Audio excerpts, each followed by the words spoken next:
Hello बच्चों, कैसे हैं आप सभी। आशा करता हूँ स्वस्थ होंगे, मस्त होंगे, अपनी पढ़ाई आप अच्छे से कर रहे होंगे। तो बेटा आप मुझे बताइए, आपको इंग्लिश में डर क्यों लगता है। बच्चों के मन में ये रहता है कि हम इंग्लिश नहीं बोल सकते, पढ़ नहीं सकते, या कुछ बच्चे ऐसे होते हैं जो इंग्लिश समझ लेते हैं, पढ़ लेते हैं, लेकिन बात नहीं कर पाते। ठीक है, बात नहीं कर पाते, लेकिन हम आपको सिखाएंगे, इंग्लिश के डर को बिल्कुल खत्म करवाएंगे। तो वीडियो पे बने रहिए, वीडियो को लाइक करें, सब्सक्राइब, चैनल को सब्सक्राइब करें और शेयर करें। ठीक है बेटा।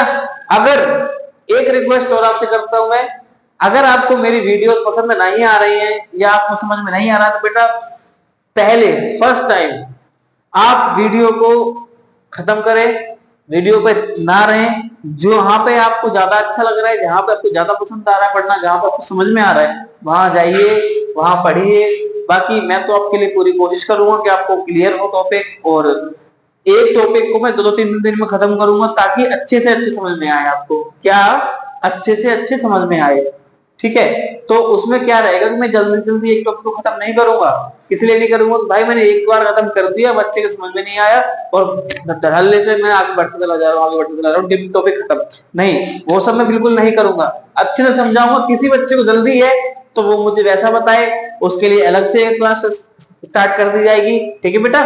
तो आपसे इतना कहूंगा कि चैनल पे बने रहिए, वीडियो को देखिए, समझिए, पढ़ाई कीजिए, मन लगाइए। जहां समझ में नहीं आता वहां बताइए, कमेंट में आकर के बताइए, तो सारे काम आपको समझ में आने लगेंगे धीरे धीरे।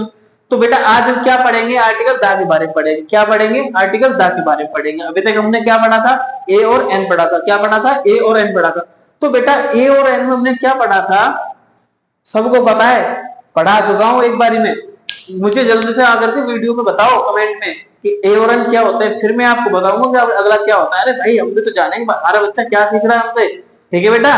तो इतना आप करिए, मुझे बताइए ए और एन क्या होता है। आज हम पढ़ेंगे ता के बारे में। जल्दी खत्म नहीं होगी कोई क्लास, कोई ऐसा एक्स्ट्रा बर्डन हमारे ऊपर नहीं है। फ्री देखो बेटा, एक चीज होती है, जितना आप फ्री ऑफ माइंड होकर के पढ़ोगे ना, अगर आप ये सोचोगे मुझे एग्जाम क्लियर करना है या जॉब लेनी है या कंपटीशन एग्जाम बैठना है, वो मुझसे ज्यादा पढ़ रहा है, तो जितना आप माइंड को प्रेशराइज करके पढ़ोगे, समझ में नहीं आएगा, टॉपिक क्लियर नहीं होगा।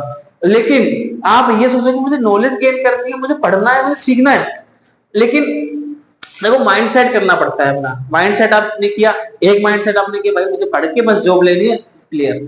सेकंड एक माइंड सेट अपना ये करो भाई मुझे नॉलेज लेनी है, और नॉलेज गेन करने के बाद में मुझे आर्ग्यूमेंट्स देने हैं लोगों के बीच में बैठ के, वहां पे आपकी नॉलेज गेन होगी, फ्री ऑफ माइंड होगी। सेकंड थिंग, आपका जब गेन ज्यादा करोगे नॉलेज, तो जिस भी एग्जाम में बैठोगे तो वो एग्जाम का क्लियर होगा होगा। तो बस इसीलिए आप फ्री ऑफ माइंड होकर के सीखिए इंग्लिश को। इंग्लिश को ऐसी हार्ड सब्जेक्ट नहीं है, सबसे बेस्ट सब्जेक्ट है, सबसे इजीएस्ट सब्जेक्ट है। हिंदी जो हम लोग बहुत अच्छे से बोलते हैं, बहुत अच्छे से लिखते हैं, लेकिन सबसे हार्डेस्ट सब्जेक्ट हिंदी है। ठीक है बेटा, समझ में आया, आया बच्चा, सबको समझ में मेरी बातों का। तो हम टॉपिक को शुरू करते हैं। बेटा दा होता है, दा कई बार क्या होता है, बच्चे होते हैं हमारे नादान। क्या होते हैं, बच्चे होते हैं नादान, मासूम बच्चे होते हैं। तो बच्चे क्या करते हैं कि दा का यूज कहीं भी कैसे भी कर देते हैं, जहां पे यूज नहीं होना हो वहां भी कर देते हैं, और जहां होना है वहां तो करते ही करते हैं। वो तो बहुत अच्छी बात है, चलो वो तो बहुत अच्छी बात है, चलो जहां होना है वहां तो सही हो गया। लेकिन जहां पे नहीं होना है एक्चुअली, वहां पे क्यों किया तुमने, वो भाई नंबर गलत हो गया हमारा। अब वो नंबर गलत हो गया तो उसके चक्कर में दूसरा नंबर और हमारा कट गया एग्जाम में, जो कॉम्पिटिटिव एग्जाम्स होते हैं। माना ना, सही बात बोली ना मैंने आपको, समझ में आई आपको। अगर मैं गलत कह रहा हूं तो आप मुझे बोलो, लेकिन फ्री ऑफ माइंड होकर के सीखो बेटा, सबसे पहली बात मैं ये बोलना चाहूंगा। ठीक है। तो उसमें क्या है कि आपने दा का, और दा हो या ए हो या एन हो, तो आपको बिल्कुल भी कोई जल्दबाजी नहीं करनी है, थोड़े दिन की बात है बस। ऐसे आपको इंग्लिश आ जाएगी, ऐसे आपको आर्टिकल आ जाएंगे कि आप मिनटों में, बस सबसे पहले चीज होती है आपको चीजों को रिलेट करना सीखो। बाइक जा रही है, रास्ते में आप जा रहे हो, रोड से निकल के बाइक जाई, तो अरे ये बाइक पे कौन सा आर्टिकल यूज होगा मेरा, माइंड सेट दौड़ा दो भाई, कौन सा आर्टिकल यूज होगा वहां मेरा।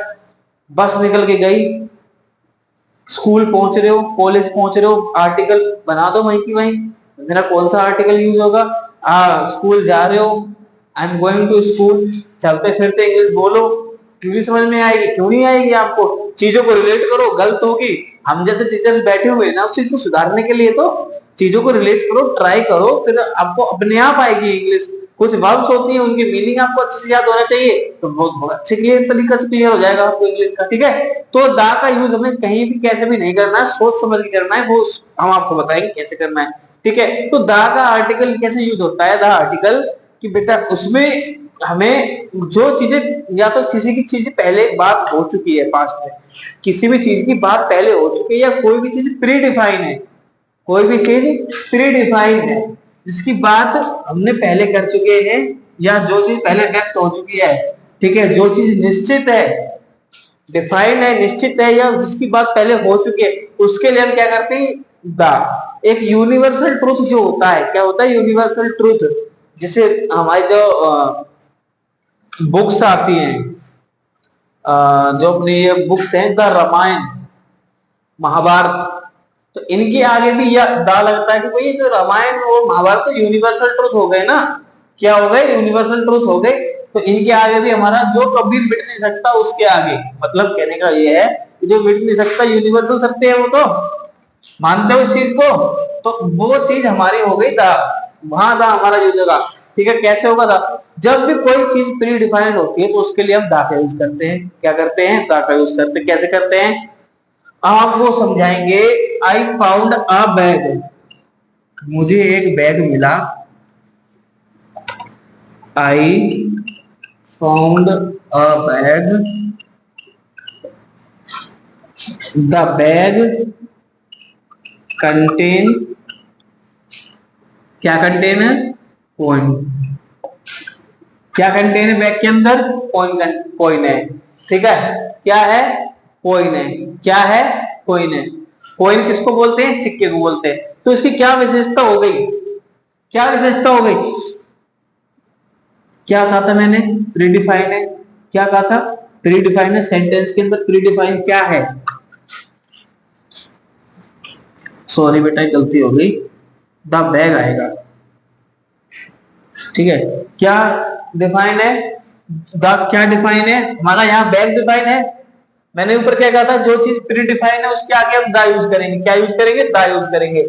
ठीक है, द यूज कब होता है? नाउन से पहले होता है। एक रूल ये भी है कि द नाउन से पहले होता है।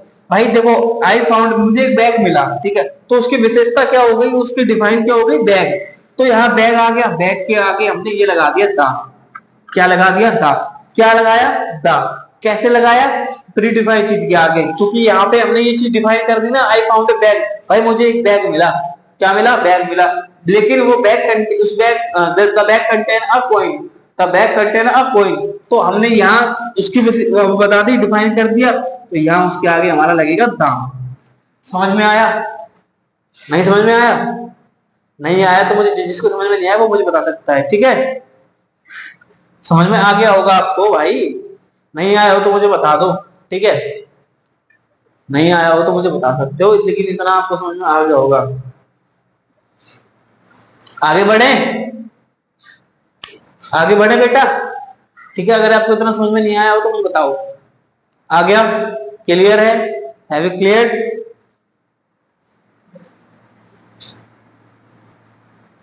अच्छा बेटा, आगे फिर अगला हमारा रूल आता है क्या, कि जब भी कंपैरेटिव डिग्री से पहले, किससे पहले? कंपैरेटिव डिग्री से पहले। कंपैरेटिव डिग्री क्या होती है? कंपैरेटिव डिग्री हम बेटा आगे पढ़ेंगे, जो हमारा डिग्री का टॉपिक आएगा ना उसमें हम कंपैरेटिव डिग्री के बारे में पढ़ेंगे। क्या पढ़ेंगे? कंपैरेटिव डिग्री के बारे में पढ़ेंगे। ठीक है बेटा, तो जब भी कंपैरेटिव डिग्री से पहले एडवर्ब की तरह यूज किया जाए, किसकी तरह? एडवर्ब की तरह यूज किया जाए। समझ में आया? जब भी कंपैरेटिव डिग्री से पहले एडवर्ब की तरह यूज किया जाए। क्या किया जाए? एडवर्ब की तरह। क्या किया जाए? एडवर्ब की तरह। ठीक है, not adjective, not adjective, adverb, adverb की तरह यूज किया जाए। क्या है एडवर्ब? क्या होता है? An adverb is that word in a sentence which modify the meaning of verb और एडजेक्टिव। समझ में आया? समझ में आया? Adverb is that word, an adverb is that verb